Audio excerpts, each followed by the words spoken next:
Hey guys, and welcome to part 6 of the Resident Evil 5 playthrough. We are continuing on with the Lost in Nightmares chapter with DLC. Look at all the blood in this place. And like I said in the previous part, Abby is going to be helping me with the chapters, the DLC in Resident Evil 5, while Steve will be helping me with the campaign. Should we be playing the role of Jill Valentine. Much appreciated. This is where they try and make it a little bit scary with the whole tense music, making you feel uncomfortable with this place with only the axe and type big thugs of these creatures that the only type of enemy you get. There's one right there.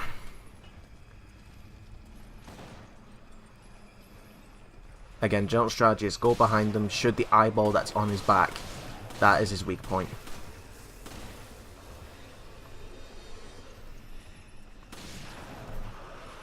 Like if your partner gets grabbed, you have seconds to go in and give him a punch so that he can let go of your partner, and that will prevent you from. Then that will prevent a death.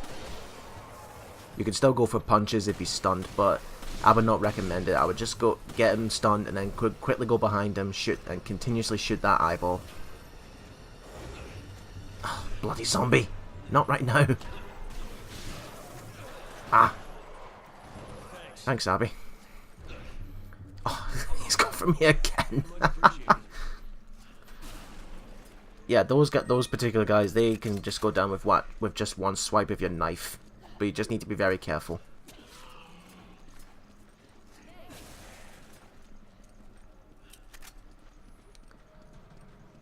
Moving on. Another score star. More pointless points. Yeah, that was terrible.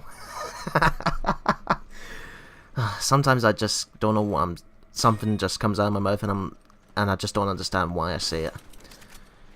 I'm sure everyone will have that type of problem. This is what happens when you're commentating by yourself.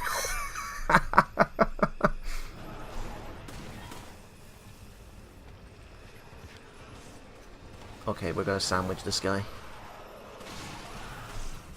Again, same strategy. Get him in, Peggy in the middle.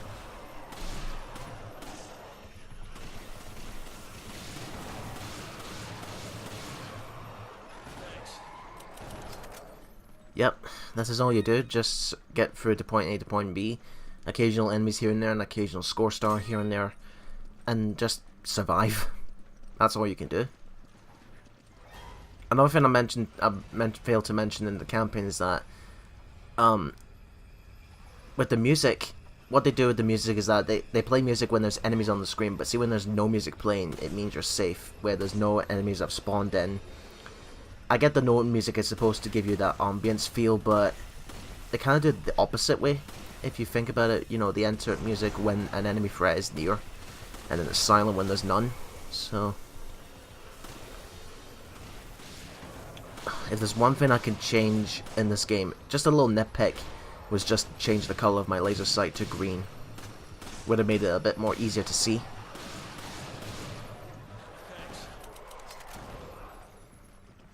Running low on handgun bullets. Up you go, Abby. Any bullets for me?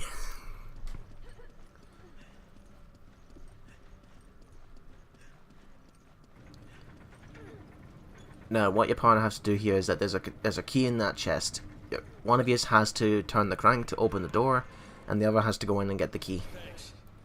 But here's a little troll moment you can do with a friend. See if you actually trap them in that door. You can go ahead and open the door that's on the bottom of the stairs. But as soon as you open that door, the trap will open itself, releasing your partner. Magic. Magic in the Resident Evil universe. Right, I'm running low on handgun bullets, so I'm going to have to stick with the powerful Magnum for now.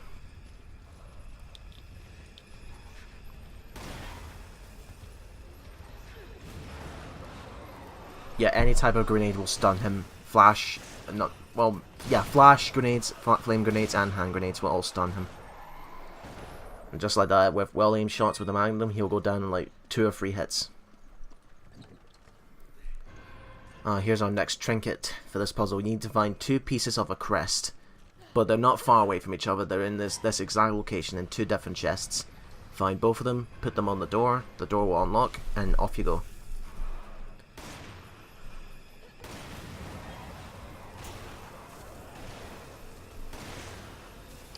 Ran out of bullets from my magnum, back to the handgun for now. Okay, he's done. Yeah, they always drop large score stars, these guys. And here's another fun fact as well. Unlike the townspeople we've been fighting up in the main campaign up until now, is that every time you defeat them, they would melt away. But these guys, they do not.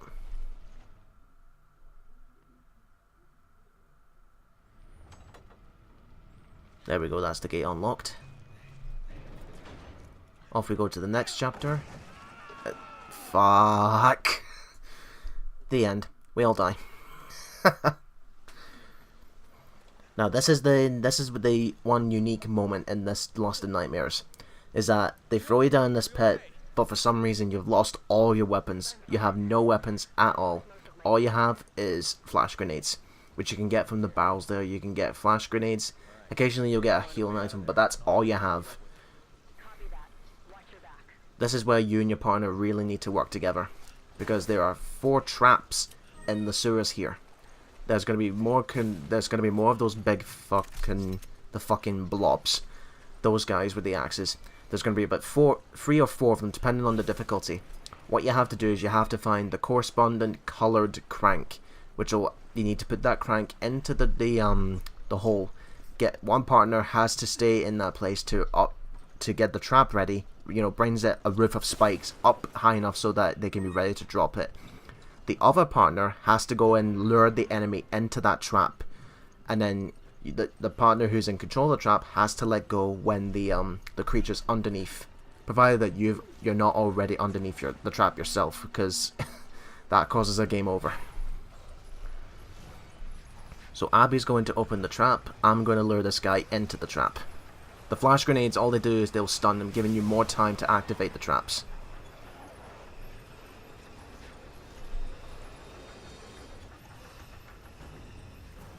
And there you go. You just do that until you defeat all the enemies. And these particular ones, they drop down shards. You need to find the remaining missing shards in order to unlock the door so you can get out of the sewer. The Sun Easter Serpent Shard.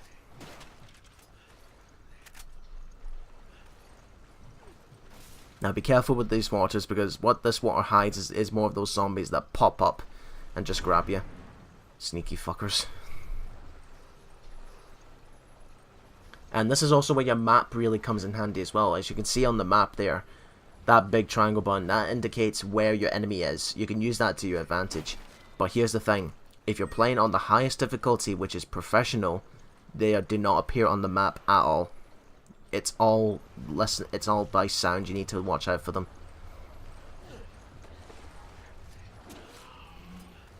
The reason why I knifed the water is I know is that there was a zombie down there.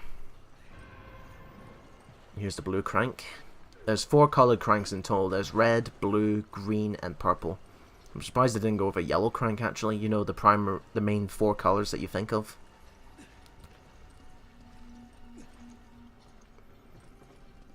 There's occasional small insects here like spiders and snakes, but they do little to nothings. They just don't bother with them. They give you nothing anyway.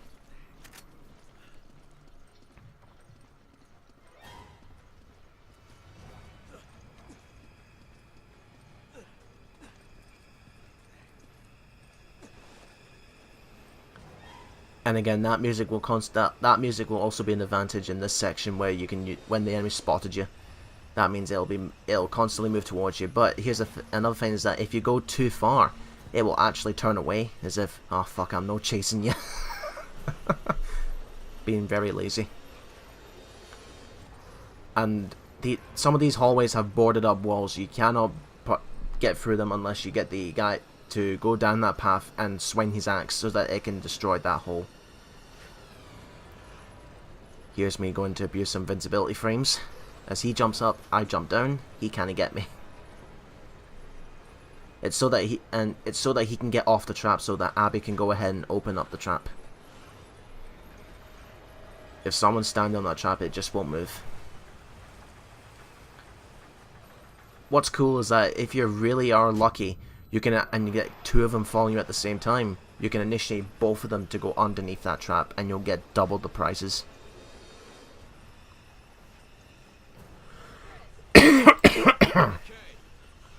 Excuse me, a little bit. My throat's a little bit cracky tonight.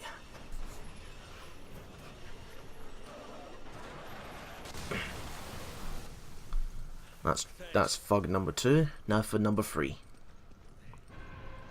The Jewel Head Serpent Shard.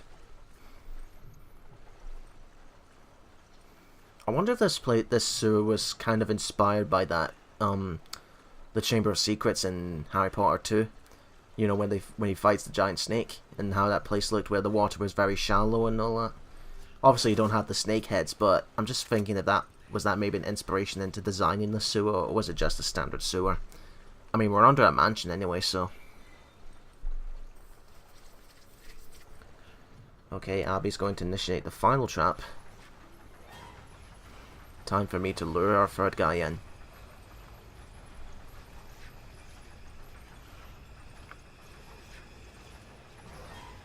Come on. Come on. There's a good boy. This way. Yeah, blind pets. That's what these guys are.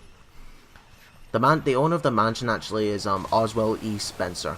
He was one of the founding members of Umbrella, the infamous pharmaceutical company that caused all these virus outbreaks ever since the first mansion incident back in 1998.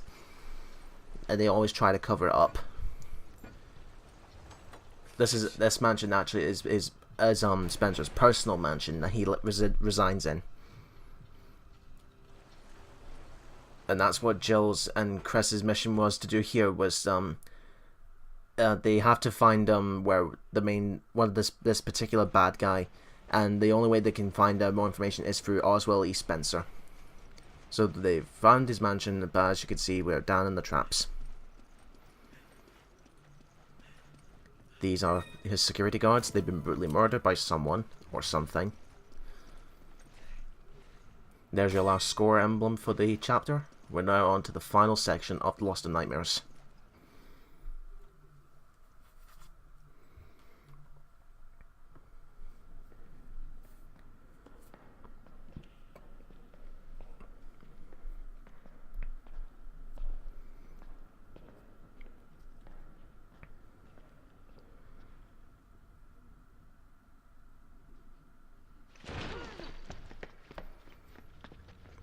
There he is.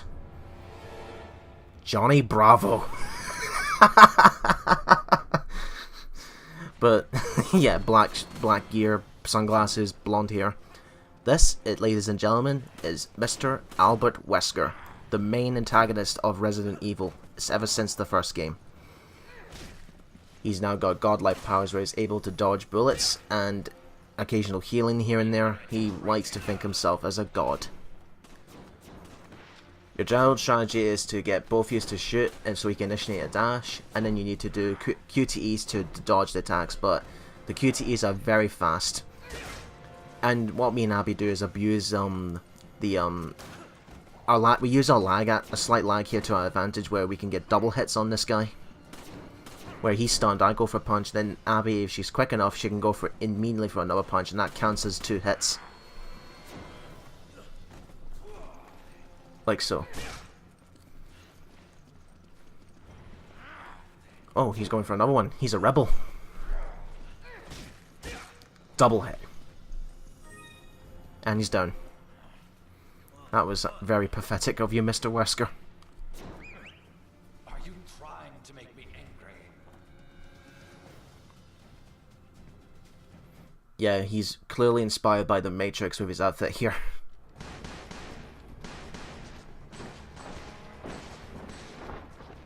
All Wesker's plan is really just all about absolute power. He just wants to rule the world. And he's the one who actually created the Ouroboros virus, actually. The way he's designed the virus is that it would infect the host and then decide if that host either lives or dies. Like a god would decide.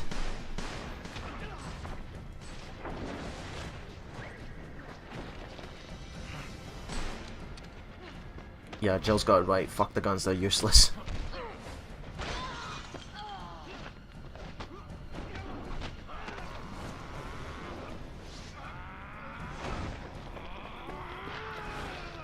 Another thing is, the reason why he got these powers is that in the first game he initiated the whole mansion incident, but in order for this to get his powers, what he had to do is inject himself with not the T virus that started off with, but a unique progenitor virus, which in order to be functional he had to get a tyrant of a creature, a bio-organic weapon, to kill him in order for the virus to take effect. The virus would bring him back to life, giving him all these enhanced abilities.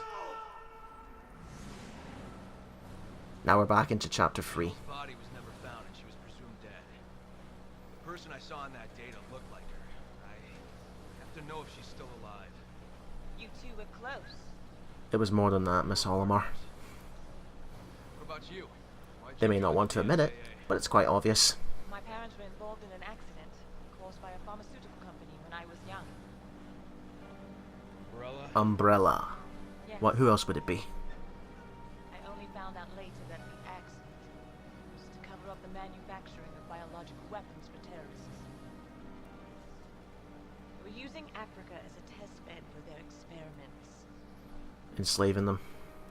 Fuckers. Bioweapons were responsible for the deaths of my parents. And someone has to pay for that. So you joined the BSAA. There's only so much one person can do. Even a superhero like you, Chris. I'm no superhero. Ah, you are. You go hunting in the streets of Gotham City with a cowl on. Then let's make a stand for our fallen brothers.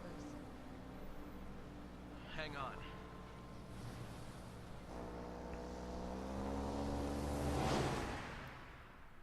We're now in the Marshlands.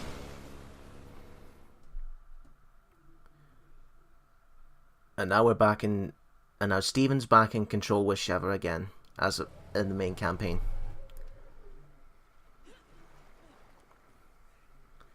Now, this particular section, it's split into like small islands because it's a massive swamp. Now, there are 4 pieces to this crest that opens a main door. You need to go around the entire map and find all 4 of these small pieces of the map, of the crest.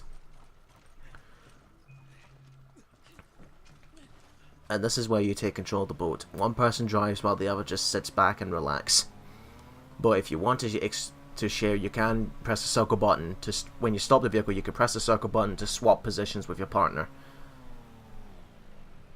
Again, using the map to our advantage to find out where the next pieces are. We're going to go into this section right here, which is the most tense. And the reason why, you have to run across this water. But here's an insta-kill enemy in these waters. Alligators. They get too close to you, you're dead. This section always makes me feel a little bit tense, mainly because they're slowly approaching you, and again, instant death if they're too close. What to do is, if you have a high powerful weapon, just shoot them while you can. But if it's too much, try your best to avoid them. Like what Steven just did there, again, going around in a circle so that he can get by.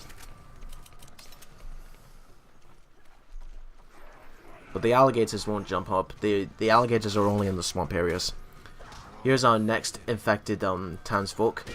The stage 2 of the Blast Plagas, where these guys are a little bit more tougher, and they have claws.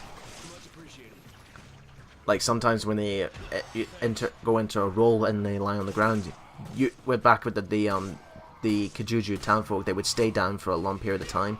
These guys will get right back up. But like I said, they're just your standard Goombas. Well, more like toughened up Goombas, like Koopa Troopas actually. Had to get a Mario reference in there somehow. Hopefully that puts a smile on Lee's face.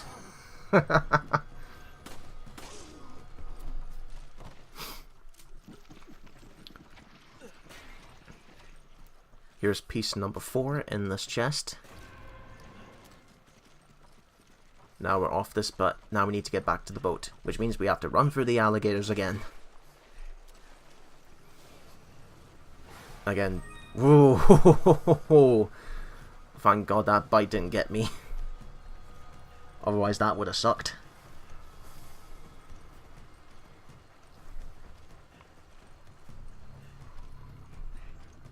Come on, Stevie.